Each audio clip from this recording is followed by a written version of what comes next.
tempo lontano, quando avevo 6 anni, in un libro sulle foreste primordiali, intitolato Storie vissute della natura, vidi un magnifico disegno.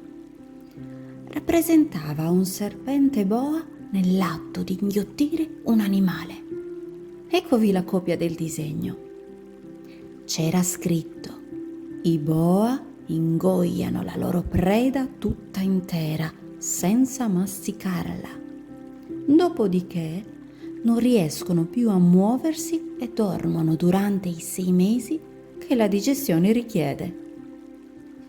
Meditai a lungo sulle avventure della giungla e a mia volta riuscii a tracciare il mio primo disegno, il mio disegno numero 1. Era così. Mostrai il mio capolavoro alle persone grandi, domandando se il disegno li spaventava. Ma mi risposero: spaventare? Perché mai uno dovrebbe essere spaventato da un cappello? Il mio disegno non era il disegno di un cappello, era il disegno di un boa che digeriva un elefante. Affinché vedessero chiaramente che cos'era, disegnai l'interno del boa. Bisogna sempre spiegargliele le cose ai grandi. Il mio disegno numero 2 si presentava così. Questa volta mi risposero di lasciar da parte i boa, sia di fuori che di dentro, e di applicarmi invece alla geografia, alla storia, all'aritmetica e alla grammatica. Fu così che a 6 anni io rinunziai a quella che avrebbe potuto essere la mia gloriosa carriera di pittore. Il fallimento del mio disegno numero 1 e del mio disegno numero 2 mi aveva disarmato. I grandi non capiscono mai niente da soli e i bambini si stancano a spiegargli tutto ogni volta. Allora scelsi un'altra professione e imparai a pilotare gli aeroplani. Ho volato un po' sopra tutto il mondo e veramente la geografia mi è stata molto utile.